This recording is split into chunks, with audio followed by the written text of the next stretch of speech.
నిజామాబాద్ జిల్లా సాలూరా మండల కేంద్రంలో బీజేపీ ప్రచార సభ నిర్వహించారు. కాంగ్రెస్ రిజర్వేషన్లపై దొంగ నాటకాలు మానుకోవాలని, బీజేపీ గెలిస్తే యూనిఫామ్ సివిల్ కోడ్ అమల్లోకి వస్తుందని, ఉపాధి హామీ డబ్బులు ఇవ్వకుంటే ఎమ్మెల్యే సుదర్శన్ రెడ్డి ఇంటి ముందు ధర్నా చేస్తామని, కాంగ్రెస్ 6 గ్యారెంటీలు చెప్పి మోసం చేసిందని ఎంపీ అభ్యర్థి ధర్మపురి అరవింద్ అన్నారు. ఈ కార్యక్రమంలో వారితో పాటు బీజేపీ నాయకులు మేడపాటి ప్రకాష్ రెడ్డి, వడ్డీ మోహన్ రెడ్డి, ఇతర బీజేపీ నాయకులు పాల్గొన్నారు.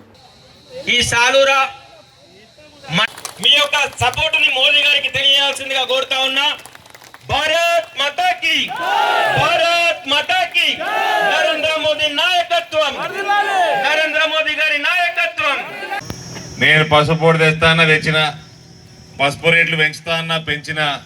ఇప్పుడు ఇక్కడ వచ్చి చెప్తున్నా, డైరెక్ట్గా బోధన్ నియోజకవర్గం వచ్చిన ఫస్ట్ మీటింగ్ చేస్తా ఉన్నా. నెల రోజుల లోపల మీరు వాల్యుయేషన్ చేయండి, ఫ్యాక్టరీల వాల్యూ కట్టాలి, అంతర్జాతీయ సంస్థ కట్టాలి.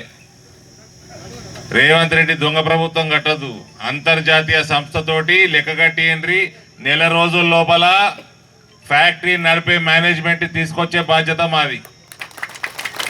ఆ లెక్క కట్టి బహిర్గతం చేయండి. బోధన్ ప్రజలందరి ముందర లెక్కది వాల్యుయేషన్ చేసి పెట్టండి. దొంగలీళ్ళు టీఆర్ఎస్ వాళ్ళు పెద్ద దొంగలు, ఈ కాంగ్రెస్ వాళ్ళు ఇంకా పెద్ద దొంగలు. అసలు ఈ కరప్షన్ నేర్పించిందే కాంగ్రెస్ ప్రపంచానికి. కాంగ్రెస్ పుట్టకంటే ముందు కరప్షన్ లేకుండే ప్రపంచంలో. వీళ్ళు పుట్టినాకనే కరప్షన్ పుట్టింది. వీళ్ళు ఏం చేస్తారంటే, లెక్క 200 రూపాయలు ఉందనుకోండి, 250కి అమ్ముతామంటారు. వెనక 50 రూపాయలు తెచ్చిందంటారు. అది వచ్చేటోడు రాడు, కొనేటోడు కొనడు, వీళ్ళు నడపరు, గవర్నమెంట్ టేక్ ఓవర్ చేయదు. మళ్ళా పెద్ద మనిషి సుదర్శన్ రెడ్డి గారు, మళ్ళీ ఆయన ఏమనొద్దు, మళ్ళీ పెద్ద మనిషి ఆయన మాత్రం తెలిపాడు, ఆయన మాత్రం దానికి కృషి చేయడు. అది మూతపడిపోయి అది ప్రైవేట్ అయిపోయి దాని తర్వాత 3 సార్లు ఎమ్మెల్యే అయిండ్రు, మంత్రి అయిండు, ఎన్నడూ పట్టించుకోలే. ఇక అక్కడ జీవన్ రెడ్డి గారు అయితే, జీవన్ రెడ్డి గారు మీడియా మిత్రులు 2004, 14, 10 సంవత్సరాలు మంత్రిగా ఉన్నాడు. ఆయన కమిటీ వేసుకున్నారు. అప్పుడు ఇదే ఫ్యాక్టరీ మీద కమిటీ వేసుకున్నారు. కమిటీ వేసుకొని కమిటీ రిపోర్ట్ ఇచ్చింది. ఏమని ఇచ్చింది రిపోర్టు? ఇది టోటల్గా గవర్నమెంట్ టేక్ ఓవర్ చేసి నడిపియాలి, ప్రైవేట్ ఓన్ చేతులు ఉండొద్దు అన్నది. అది తీసుకుపోయి బుట్టదాఖలు చేసిర్రు, అప్పుడు తెరిపియాలి. మళ్ళీ ఇప్పుడు వచ్చిండ్రు, మళ్ళీ కమిటీ చేసిర్రు. మళ్ళీ కమిటీ చేసి ఏమంటారు, ఇక్కడికి వచ్చిండు, మంత్రులు ఉన్నారు ఆ కమిటీలో, ఈడికి వచ్చిండ్రు, తర్వాత మెట్టిపల్లి దిక్కు పోయినరు, ఫ్యాక్టరీ ముందర ప్రెస్ మీట్ పెట్టిండ్రు.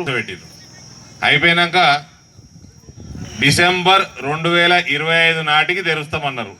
అప్పటిదాకా మీ ప్రభుత్వం ఉంటుందో పడిపోతుందో తెలియదు. డిసెంబర్ 2025 అన్నారు. సరే అన్నారు, పోయినరు. మొన్న ముఖ్యమంత్రి వచ్చిండు. నేను అన్న, ఏంటికయ్యా 66 ఫ్యాక్టరీలు తెరిచినాం దేశంలో గత 4-5 ఏళ్ళ 66 చెరుకు మూతపడ్డ చెరుకు ఫ్యాక్టరీలు తెరిచినాము దేశంలో నరేంద్ర మోడీ ప్రభుత్వము. ఇక్కడ ఒక్క ఫ్యాక్టరీ తెరవనీకి ఎందుకు? మీ అందరికి ఇళ్లకి ప్యాంప్లెట్లు కూడా పంపించిన, వచ్చినాయి. 66 ఫ్యాక్టరీల ప్యాంప్లెట్ వచ్చిందా? మరిన్ని అప్డేట్స్ కోసం మా ఛానల్ని సబ్స్క్రైబ్ చేయండి.